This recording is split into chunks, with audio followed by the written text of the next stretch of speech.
Okay,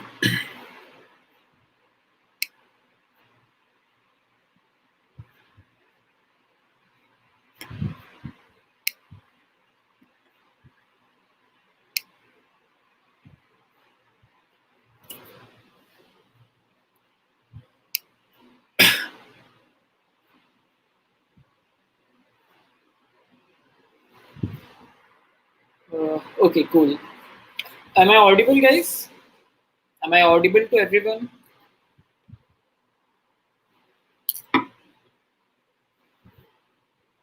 Hello, everyone. So my name is Kshitij, and I will be discussing about arrays in today's class. Okay. So most of you are having two types of queries. One query is that are we going to discuss the solutions of yesterday's assignment problems? No, we are not going to discuss them because there are a lot of people who are still solving the problems. Not many of you have actually attempted the problems yet. So that's why we won't be discussing the solution in today's class. The second query that I'm getting is a prior knowledge of data structure and algorithm is required to attend this class? Absolutely not. Okay. Even if you understand the basics of array, okay, even if you have seen what is an array, even if you have used an array in any of the coding problem that you have solved or in any context, okay, then you can attempt these problems that we are going to discuss today. Syllabus, right? So in today's class, we are going to discuss some challenging problems on arrays, which can be solved just by the knowledge of arrays. In tomorrow's class, we'll be discussing some more challenging problems on 2D arrays, and then in the upcoming classes, we'll be discussing about sorting. Okay. So in the next 4 or 5 classes, we'll be discussing about arrays and sorting algorithms. Okay.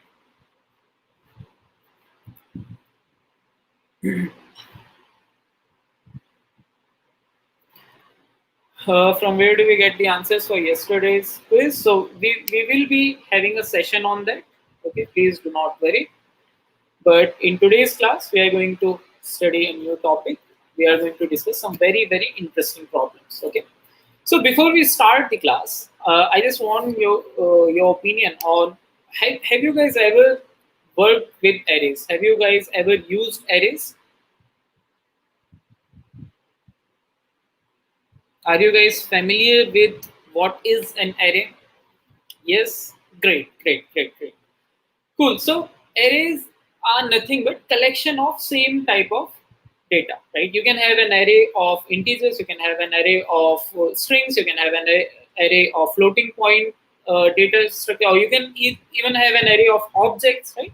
So array is nothing but a collection of data, and arrays, all the values in the arrays are stored in continuous memory locations, right? So if you have an array A of size 5, and if this is your memory, all these array elements are going to be stored in continuous memory chunks, right? So they are always in a sequence. Correct. Homogeneous collection of data. Absolutely correct. Okay.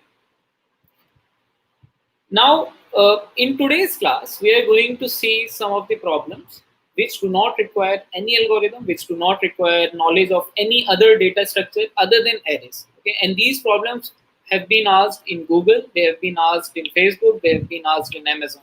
So if you are just familiar with arrays and if you have a basic logic building or problem solving skills, you can attempt these problems. Okay. So should we start with the first problem of the day?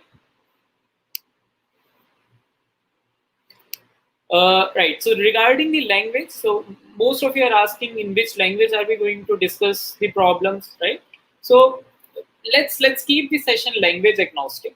Okay, we'll be discussing the logic, we will be discussing the pseudo code, but all the logics that we are going to discuss, they will be language agnostic. So whether you are coding with C, C++, Java, Python, Ruby, doesn't matter. You can apply those logics, you can apply the same solution in any language. Okay, so keep things language agnostic and let's focus on the problem solving techniques. Okay, one more thing guys, that with the class, you will also be getting the problems that we are going to discuss. You will get the exact same problems. You will also get some variations of these problems. Okay, so that you can test your knowledge there, right?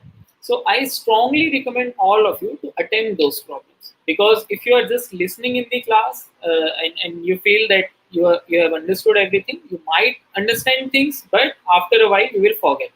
So it's always better to reinforce your knowledge by practicing those problems. Okay, so I will strongly recommend you guys to solve all the problems which are provided in the description link. Okay.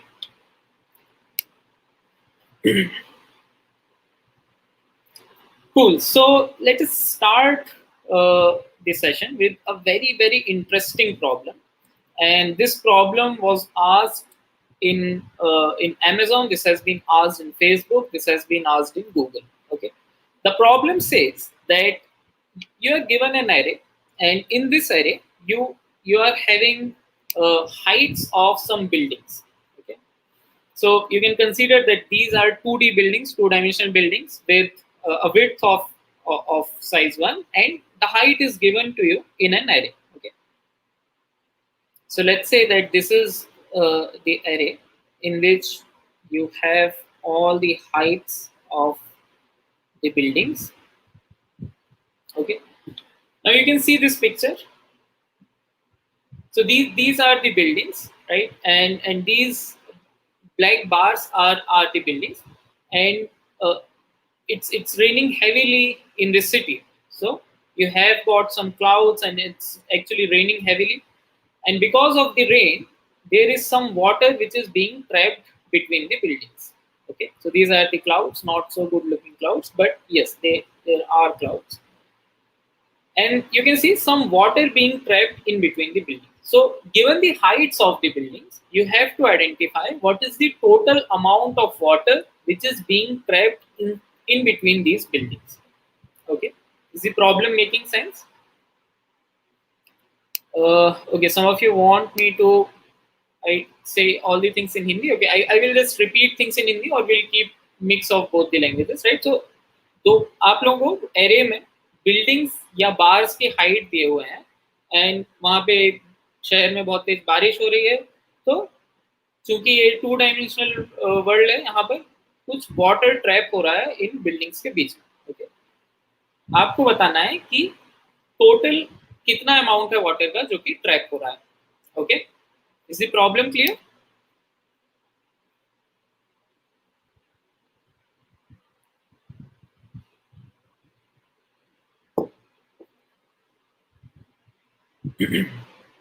Right, this is a very famous problem. It is called trapping rainwater.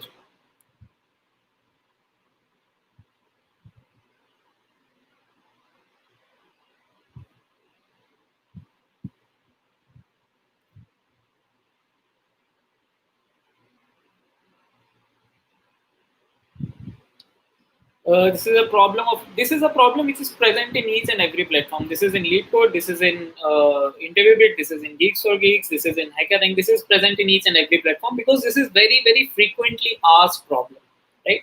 So what is the answer for this case? Here we can see that 6 unit of water is being trapped, right? 1 unit here, then you have 1 unit here, 1 unit here. So let's actually draw the squares, right? This is 1 unit of water, then you have 1 unit of water here, then you have 1 unit of water here, 1 unit here, 1 unit here, and 1 unit here, right? So you have got 6 units of water being trapped between these buildings here. Okay,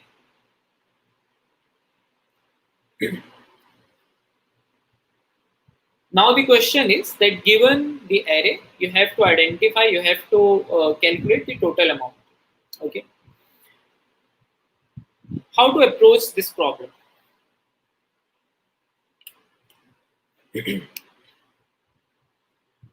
So you guys can give some initial thoughts. If you are having some initial thoughts, you can just write them in comments quickly. If you are able to make some observations.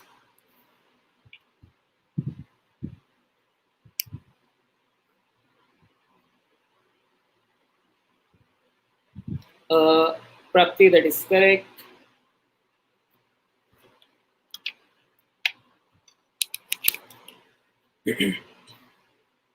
Okay, so there is focus on what is contributing to the total amount. How do we calculate the total amount? So how have we counted the total amount of water in this case? To count the total amount of water, what have we done? We have just counted what is the amount of water trapped above each and every bar, right? So if I count what is the total amount of water trapped above each and every bar, and if I just add that, that would be the answer. For example, here this bar length is 0, so this bar is having 0 amount of water trapped. Here the bar length is 1, but even then the amount of water trapped above it is 0. Here the amount of water trapped above this bar of length 0 is 1. Right? Similarly, here we have 0 amount of water. Above this bar we have 1 unit of water, right? Similarly, above this bar, we have 2 units of water. Here we have 1, then again 0, 0, then 1, 0, and 0. So if we just add all of these, we'll get the answer. Does this make sense to everyone? If we just add the amount of water or the size of the water column trapped above each and every building, we get the answer. Now the question is how to get the amount of water trapped above each and every bar, right? So we have reduced the problem from finding the total amount of water to count what is the amount of water trapped above each and every bar. But how to do that?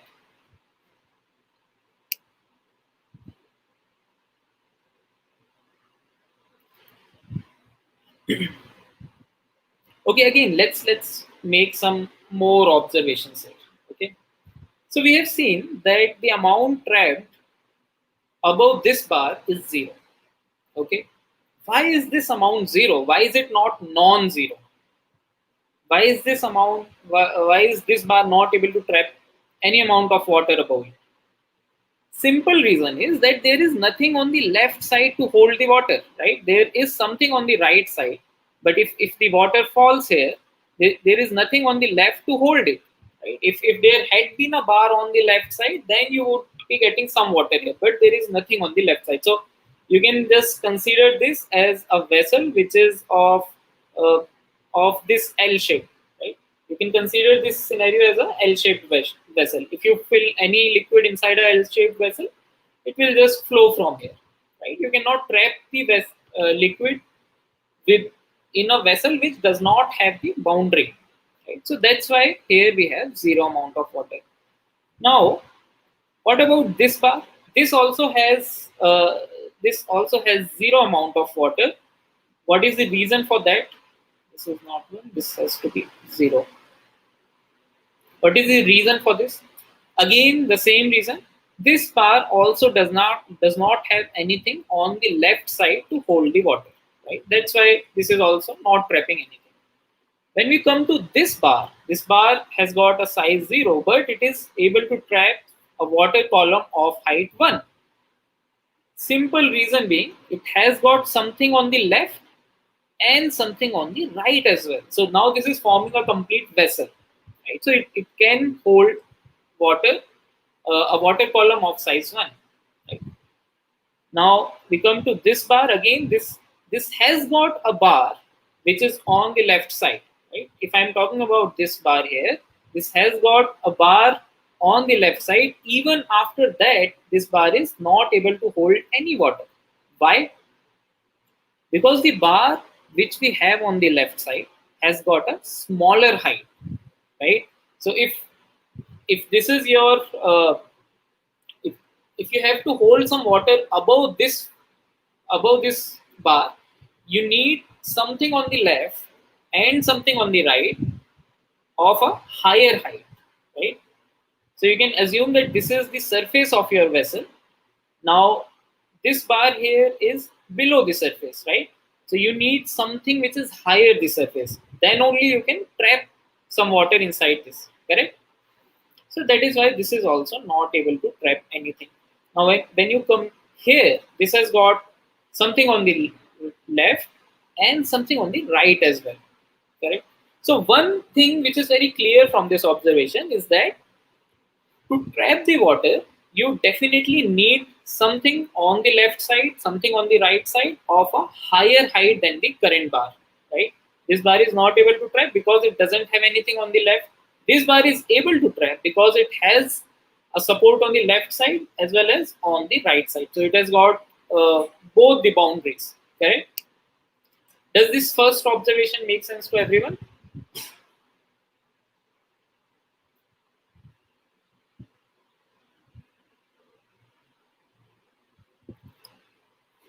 Cool. Now the question is, how do we?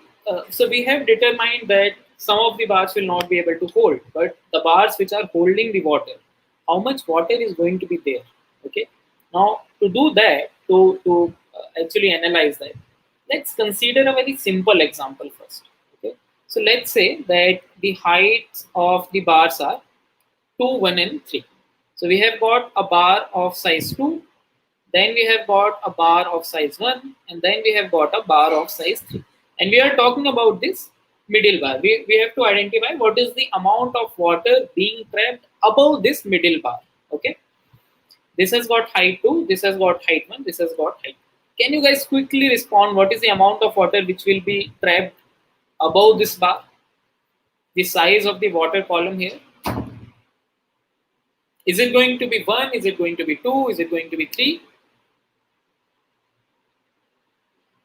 Correct. It's going to be 1, right? Why 1? Because the height on the left side is this height is of size 2, right? And we have this bar till height 1. So the only limited space that we have for the water is this column. Anything above it will flow from here. Correct? Okay, let's change the example. Let's add some more bars here. Okay, so initially we have this configuration where we have bar of size 2, 1, and 3. Now I'm going to add one more bar on the left side, and this bar is also of length 3. Now how much water will be trapped above this bar? Is it still going to be 1, or now will we have some more water here?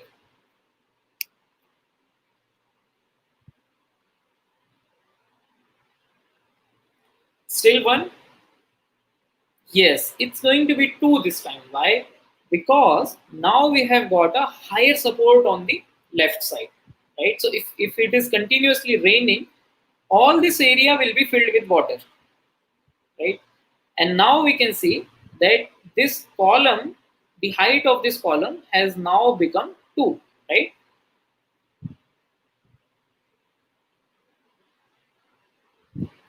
The height of the water column trapped above this bar has now become 2. Does this make sense to everyone? Okay, let me just scroll up. Is it visible now?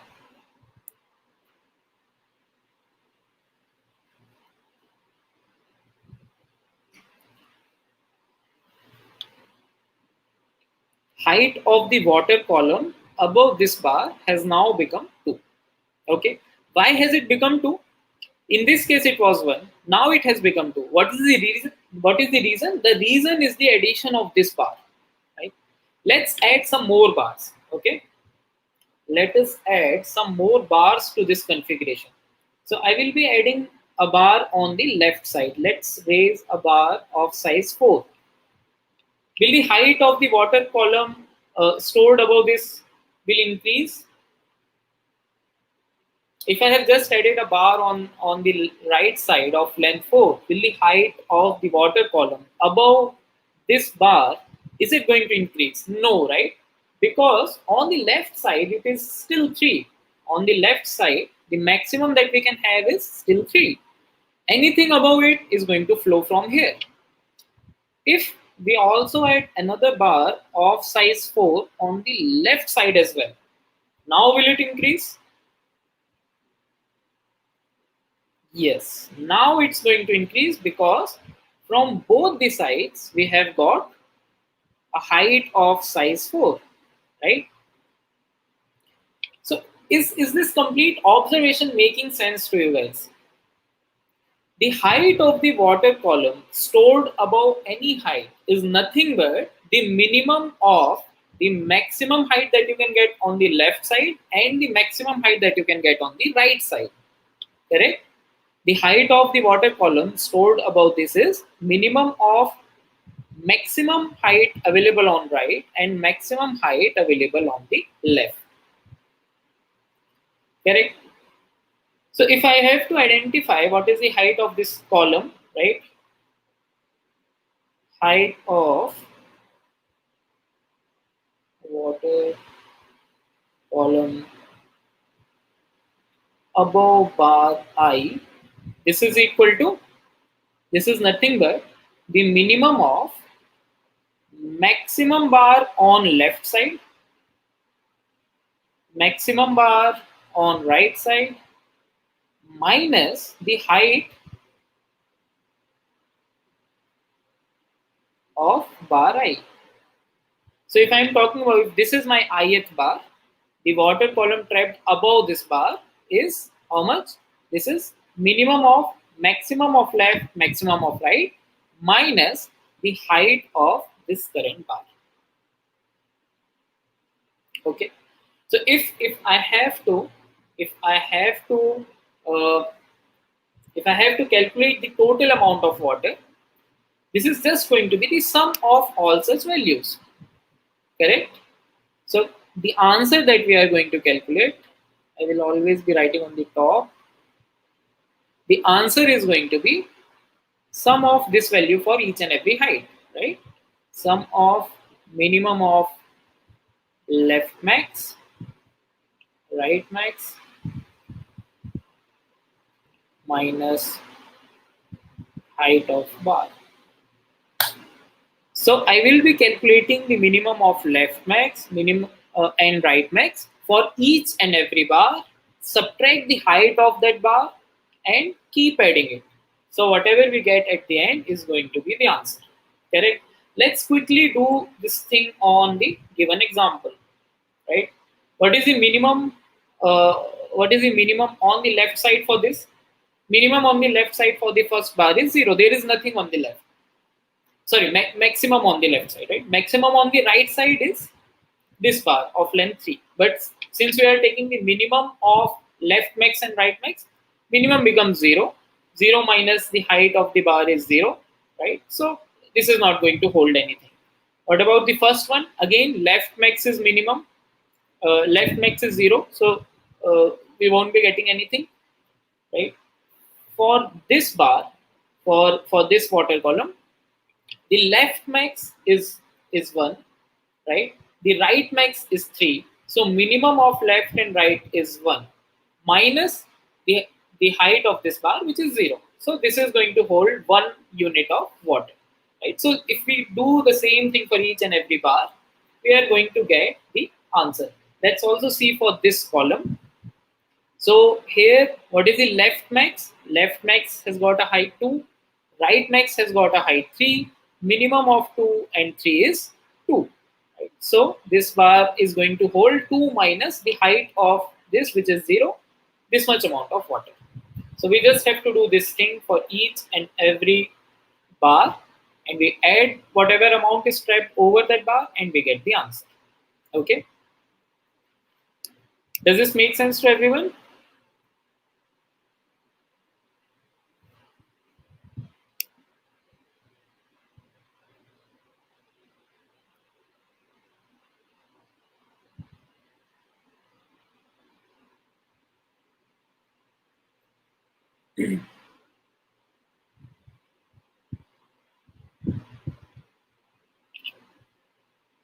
Okay, let's do this in this example. Let me just clean it up a bit.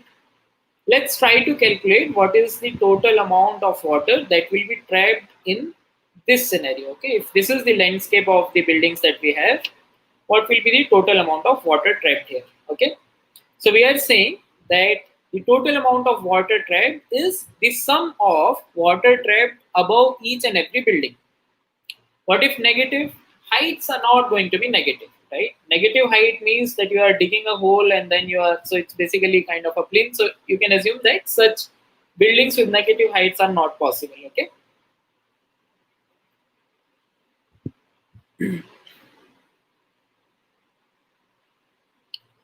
Okay, let's try to run our approach on this thing.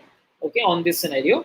So for this building, what is the maximum height on left side? Maximum height on left is 0. Maximum height on right is 4. For the first building, the answer is going to be 0, right? For the second building, maximum height on right is 4.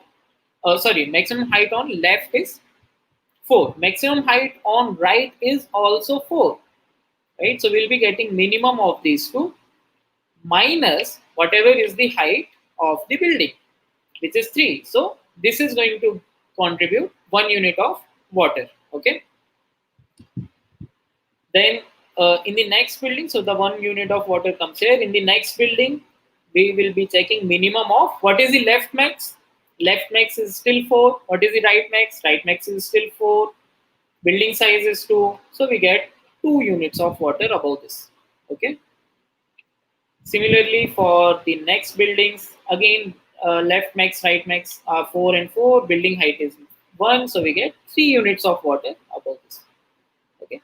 Similarly, we'll be doing for this as well and this as well. And once we add all these values, we'll be getting the answer. Okay. Cool. So now once this is clear to everyone, can you guys tell me what is going to be the time complexity of this approach?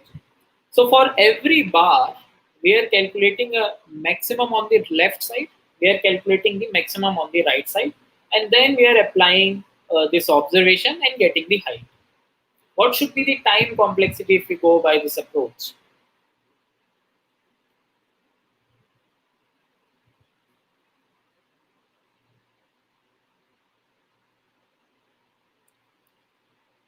Okay, let me just reiterate over this example again.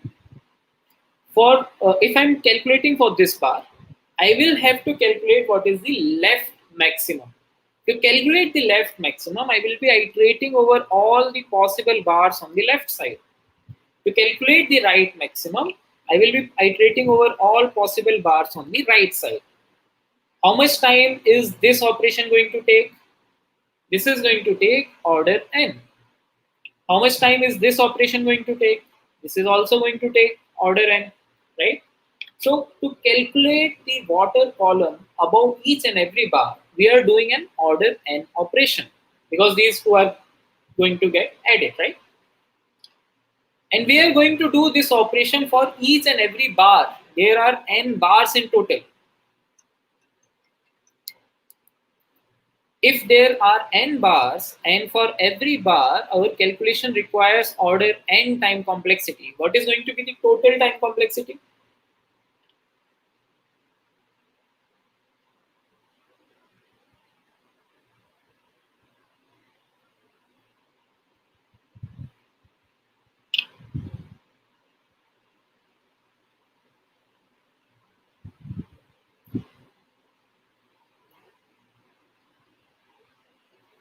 Right? So there are n bars. For every bar, we are going to do order n operations. So the total time complexity is going to be order n square.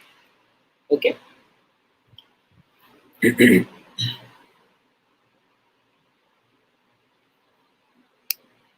Can we optimize this? Can we optimize this order n time complexity? In the last class, you must have learned that order n is not a very good time complexity, right?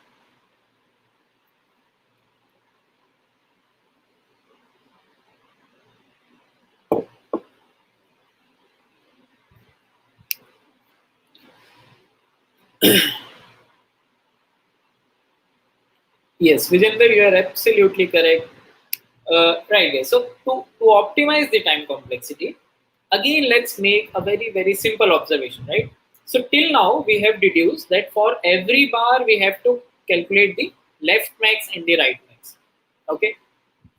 Let's talk about the last bar. Okay. If I'm talking about the last bar, then we are calculating the left max for the last bar. How actually we calculate the maximum for this? the order and operation of the maximum, of finding the maximum. How do we run it? So we will be declaring a max, right? And we'll keep updating it after visiting each and every bar. So we'll initialize a maximum value. We can initialize it with a very with maybe minus infinity, or maybe a not possible, or zero. Maybe we can also initialize it with the length of the first bar. Okay, so we say that currently the maximum is this, and we'll keep updating the maximum as soon as we visit all the bars in this order and loop, right? So if let's actually take a complex example. So if the bars are of size 2, 3, 1, 4, 5, 2, 1, 7, okay, 2, 9. If these are the lengths of the bars, if I have to calculate the maximum from left for this last bar, right, I will be starting from here. Okay, so let's initialize the maximum. Let's initialize the maximum with 0. Okay, so we are saying that whatever is the maximum between the current maximum and the current bar is going to become the maximum, right? So maximum is initialized by 0. When we reach here, we say that 2 is the maximum. Then when we reach here at 3, we compare this value with the current maximum, right? This is how we calculate the maximum of an array, correct? So we calculate current value of the array with the current maximum. So 3 becomes the maximum. Then we compare this 1 with the current max. Let's call it the current max. Okay. Again, 3 remains the maximum, so we'll fill 3 here. So this means that till this point, 3 has got the maximum height, right? Now similarly, for the next step, we'll be comparing 4 with 3. Okay, so this gives us 4 as the maximum, then it gives 5, and then we'll be having 5, 5 till this point. Then we get 7, and then 7 continues to here. So the maximum for on the left side for this bar is 7. Okay. Now in this process, if you have observed, what have we done?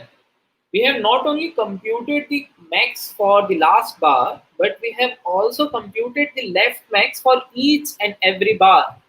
So if you just store all these values in an array, instead of just keeping a variable of the current max, if you just have an array and store all these values inside the array, these values are corresponding to the maximum height on the left side for each and every index.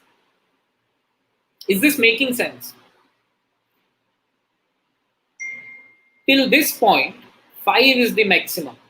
Till this point, again 5 is the maximum. Right? Till this point, 7 is the maximum. So while you are calculating the maximum value for the last bar, you have not only calculated the maximum on left for the last, but you have also calculated the maximum for each and every index. So in a single iteration, we have the values of left max for each and every value. Are you following? Is everyone following? Is everyone on the same page?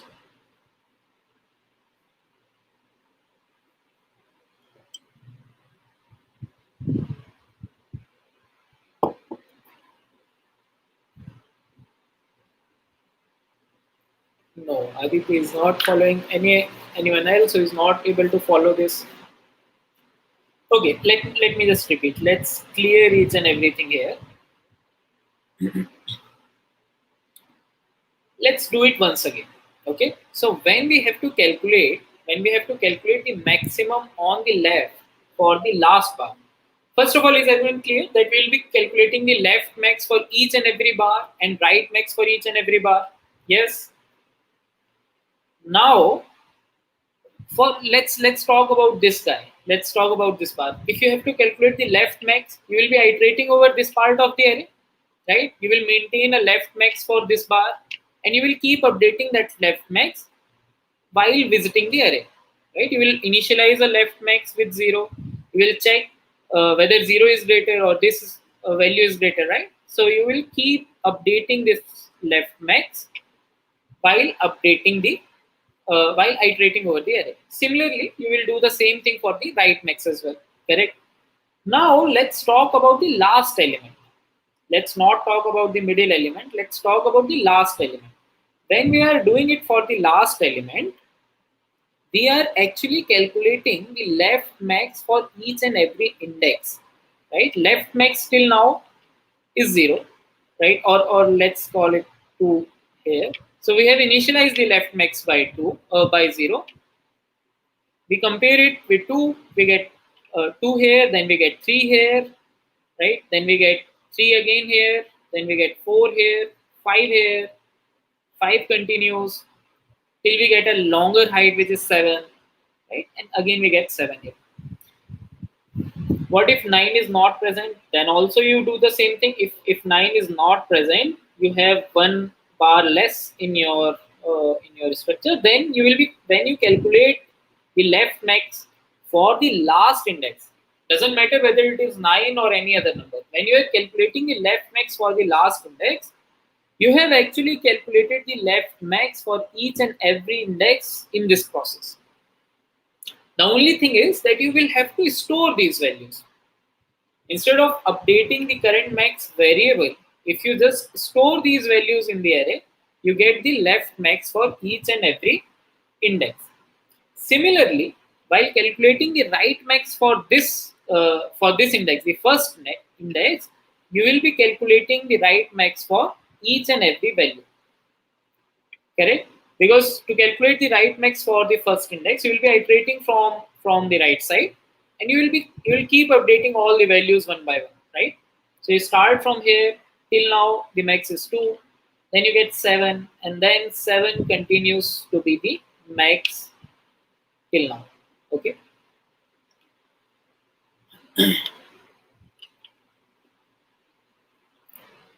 So is this observation making sense? The observation is that we don't need to run this order n loop for each and every index, because when you are calculating the left max for the rightmost element and when you are calculating the right max for the leftmost element, you are essentially calculating each and every value which is required in this calculation, right? So instead of running these two loops of order n on each and every index, what we can do is we can just run a single loop and we can store all the required data. We can do some pre-computation. Okay. We need two extra arrays. Yes, we will be needing two extra arrays. Let's call this array as the left max array, and let's call this array as the right max array. Okay.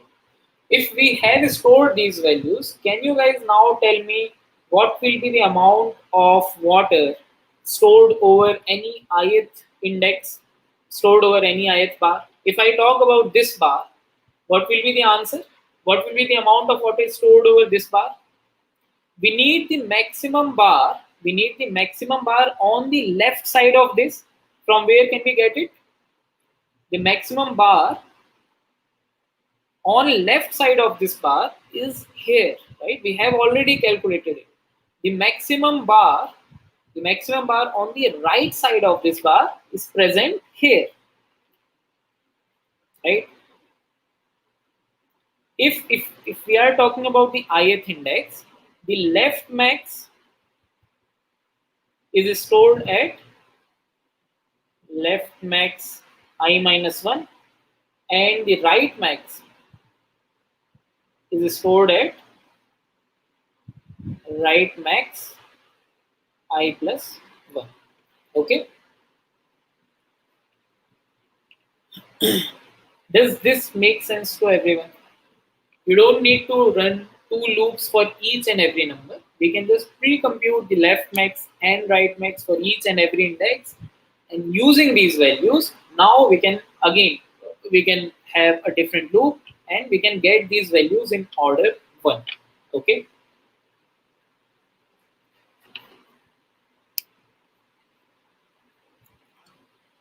So do you guys want me to write the pseudo code for this, or will you be trying it on your own?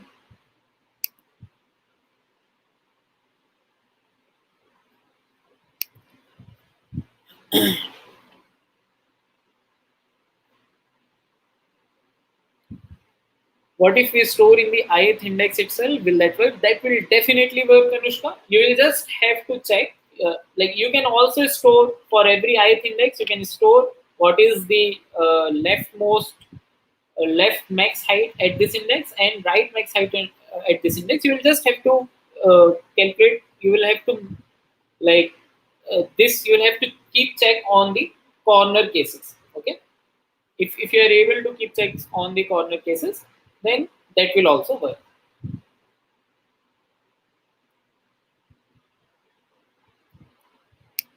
Okay, so let's quickly see the pseudocode. Okay, so we can have a left max array.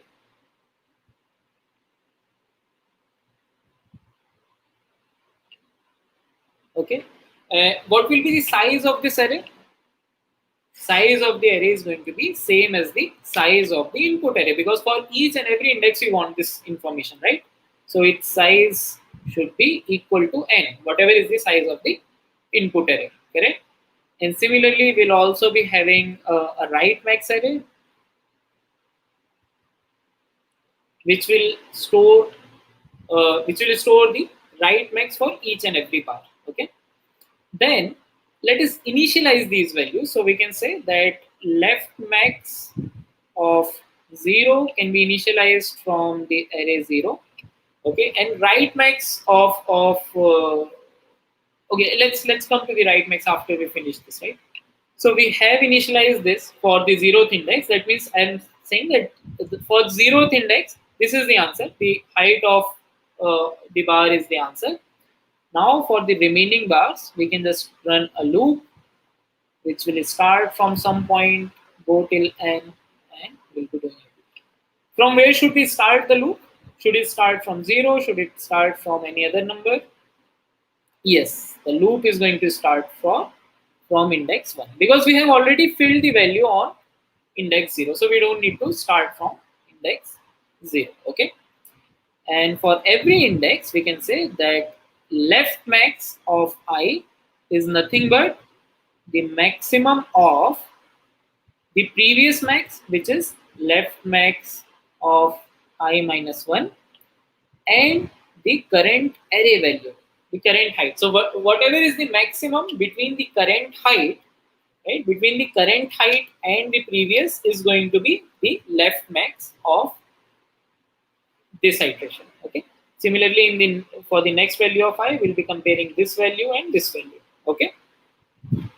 So we have our left max array filled up. Now we'll also initialize the right max array. So for the right max array, how did we start? We started from the right side, right? We said that we are starting from here, and let's copy the array value, the last array value in the last index of the right max array, because for this value there is nothing on the right side. So we are starting from here. Okay. So right max of n minus 1 is going to be array of n minus 1. And now similarly we can have a loop which will also start from some number, go till 0, and will be, this is going to run from right to left. So that's why we are doing I minus minus. Okay. From where should we start it? Where should we start this loop? This loop will start from n minus 1. We have already filled the value for n minus 1, right? So this should not start from n minus 1. N minus 1 is some value which is pre-required to compute the value at this index. So we'll be starting from the index n minus 2. Right? To calculate the value here, we need to compare this value, which is the previously calculated value, and the current height. Okay. So let's go back here. We'll be starting this from n minus 2, and right max of I is going to be the maximum of what will come here? I minus 1. Should it be I minus 1?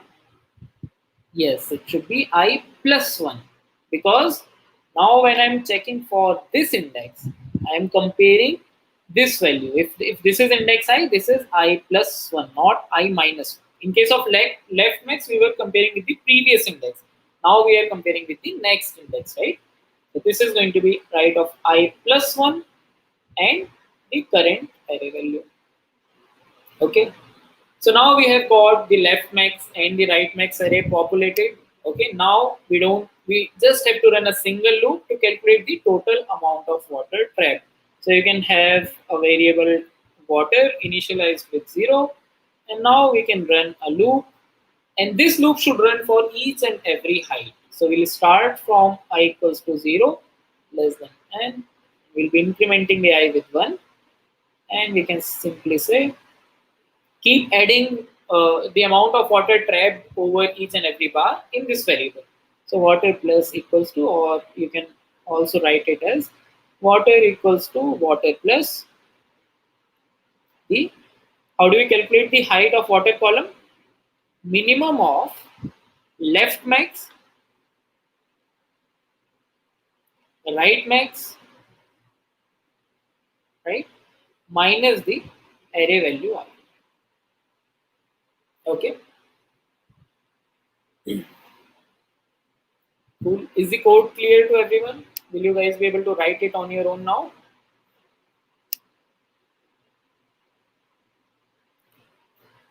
Cool. What is the time complexity of this approach? What is the time complexity of this approach?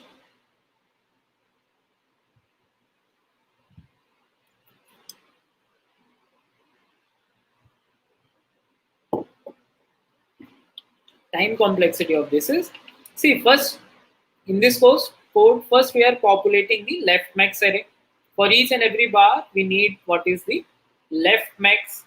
So this is going to count order n, plus this array, this loop is also going to be of order n, plus this loop is also going to cost order n, right?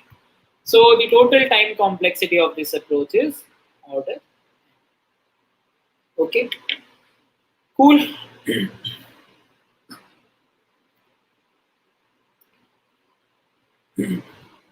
Yes, order 3n, which asymptotically is same as order n, right? Order 3n is nothing but this is same as order n, because when you calculate the time complexity, you ignore the constants, right? What is the name of this equation? The name of the question is rainwater trapping. This question is there in the link which is being shared with you. You can go and attempt this problem.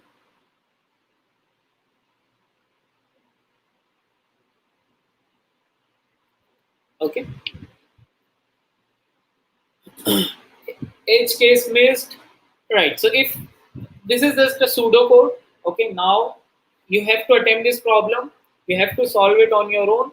And in the code which you are writing, you have to take care of all the edge cases as well. Okay, Himanshu, that is on you now. So you have to do it on your own. Okay. Cool. So we have a very little time left. We have 15 minutes more. Should we do one more problem, or should we do that problem tomorrow? What is the space complexity? Guys, can you tell me what is the space complexity? We are using two arrays of size n, right? So it is going to be order n in space as well.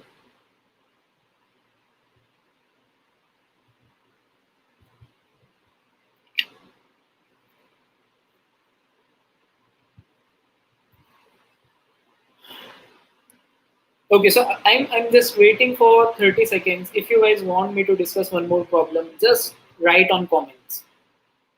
We have another very interesting problem.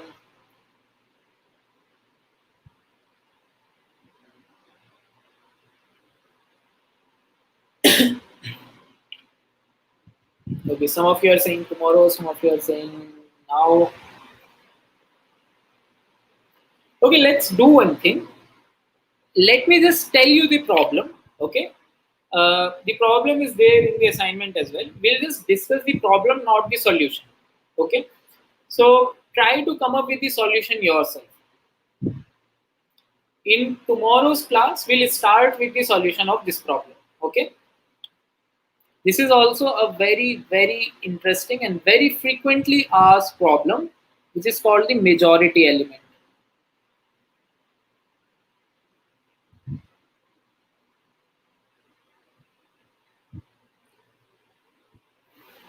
Okay, the problem says that you are given an array.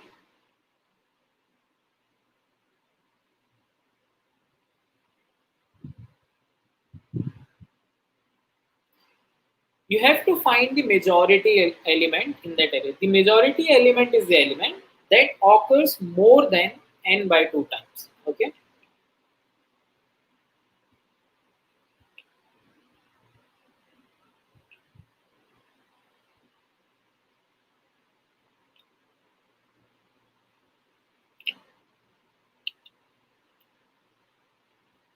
which means that the number of times that element is occurring in the array should be strictly greater than n by 2.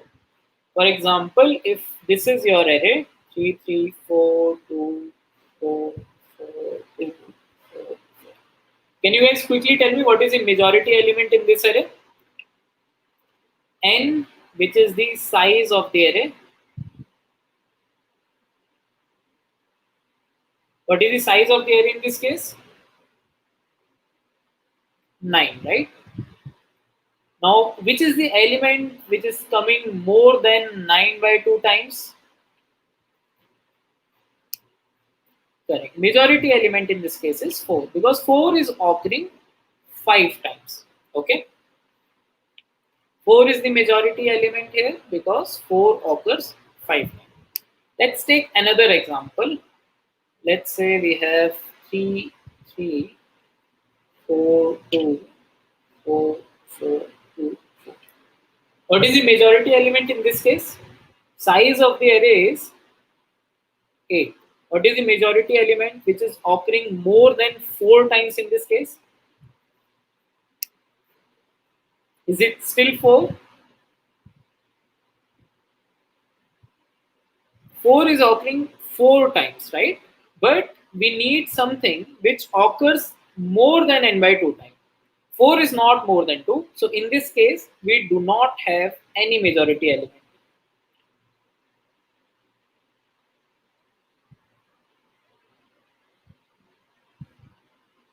Okay? No majority element. So you have to, if there is a majority element, you have to return that element. If there is none, you can return none. Okay? This is the problem. Is the problem clear to everyone?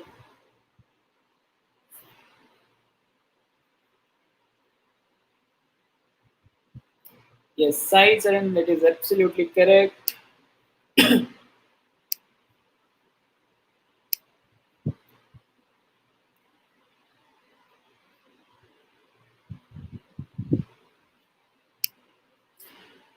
What would be a brute force way to solve this problem? Let's discuss the brute force.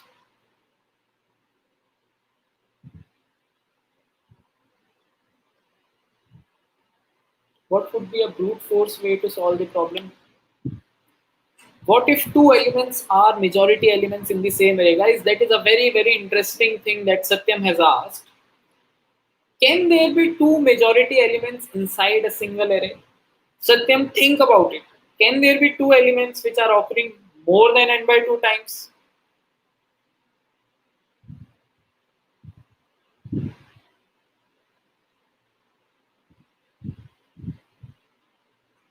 No, right?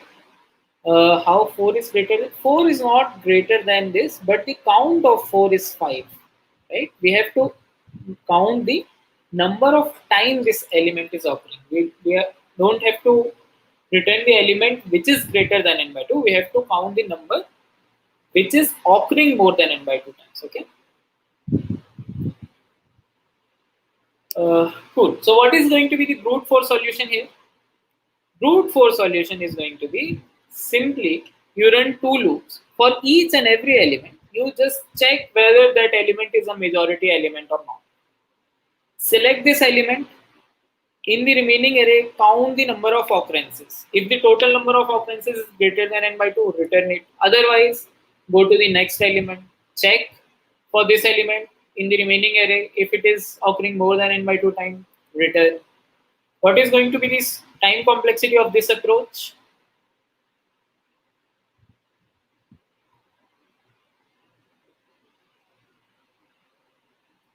What will be the time complexity of the brute force approach?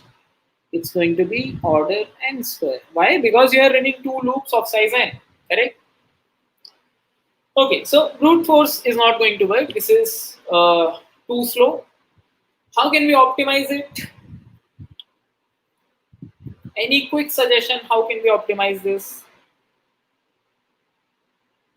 Using hash map, right? So some of you are saying that we can use hash maps. If you use a hash map, first of all, how can we solve this problem using a hash map? So this is a very good suggestion that use a. What is hash map? Is everyone clear with that? If you are not clear, you can skip this. If you are clear, you can think in this direction. Hash map is nothing but a key value pair, right? So you can have a key and you can have a value in the hash map. Now every array element becomes the key and the frequency becomes the value. So against 3, you keep 1. Then you again go to 3. You see that 3 has already occurred in the hash map. You increase the frequency. Okay. Then you go to 4. 4 is not occurred yet. You keep it and you put 1 here. So after you have iterated all the array, yes, it's totally like the dictionary in Python. Okay. After you have iterated all the array, you will be having all the array elements along with their frequencies. Okay. So 4 will be 5 at the end because the frequency of 4 is going to be 5 and the frequency of 3 is going to be 2 and 2 is also going to be 2. This is the value, the array element, and this is the frequency. Okay. After you have made this complete map, you can iterate over all the keys and you can figure out which of them is the majority element. This is one of the approach. What is going to be the time complexity of this approach? If you are not aware about what is a hash map, you can totally skip it. We will be covering hash map in details in the upcoming sessions. But if you are clear about hash map, then you can just think about what is the time complexity of this approach. This is going to be order n time complexity, correct? What is the space complexity here? You are using a hash map which is going to cost you order n space, right? Order n time complexity plus order n space complexity. Okay. You have to solve this problem in a linear time with constant space. Okay, this has to be your time complexity, this has to be your space complexity. Is the requirement clear to everyone? You cannot use a hash map. If you are not clear about the hash map approach, completely skip it because this is something that you cannot use in the question. Okay, you have to solve this problem in order n time complexity, order 1 space complexity. Okay, think about it. This is going to be something which we'll discuss in the next class. We will start the next session with the solution of this problem. Okay, try to think about a good approach. Okay, try to optimize the hash map approach maybe, or try to think about something out of the box. Do not Google, because if you Google and if you read the approach, the session will not be interesting for you and you will miss the intuition behind that approach. Okay, we'll be starting from the intuition, how to come to that specific algorithm. Okay, so do attempt this problem. Do try to solve all the problems which are there in the description. Okay, and if you have any doubt apart from this problem in the assignment, you can use the scalar chat to reach out to people and you can raise your doubts there. And if you have solved the problems, you can also resolve the doubts of others. Okay.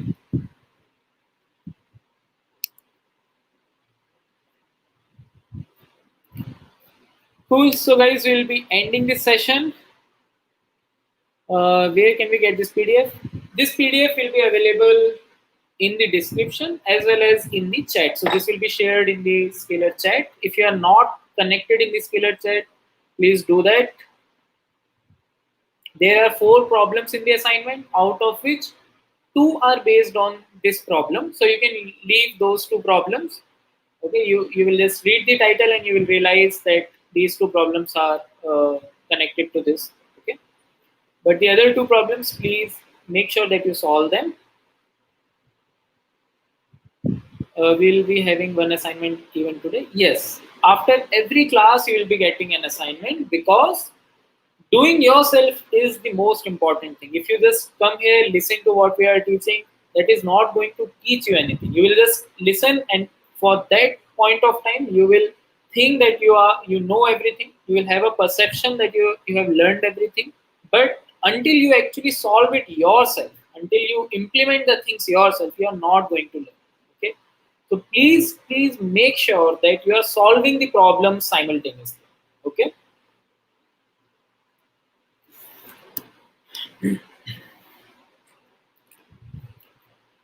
Cool. Thank you, everyone. I hope this session was useful for you guys. Please do not forget to attend the next session. Next session is going to be tomorrow. Okay. And if you think that there are chances that you can miss this session, so you can better subscribe to the channel. You can better press the bell icon. I don't know what is the correct procedure there, but just go and press the bell icon so that you get the notifications of all the videos that are being updated, right? So that you don't miss any of the upcoming videos. How to join Skillet Chat? The link is there in the description. Okay. Tomorrow we'll be discussing some more problems on arrays, some more challenging problems on 2D arrays, along with this one. Okay. So tomorrow we are going to study more problems about arrays, and after that we'll be discussing some good problems, some algos for sorting. We'll be going deep down in the sorting.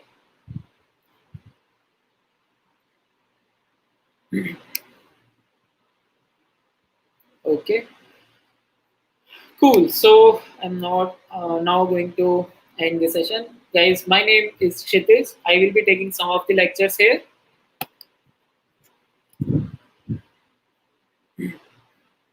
I take regular classes on Scalar Academy as well. Okay, so you can also reach out to me on LinkedIn. You can just connect me over LinkedIn as well. You can just search for Kshitij Mishra interview bit and you will get me there. Last time PDF was not there. Okay, PDF will be there this time. We'll upload both the PDFs. Okay. Cool. So I will now end the session, guys. Thanks a lot. Please do solve the problems.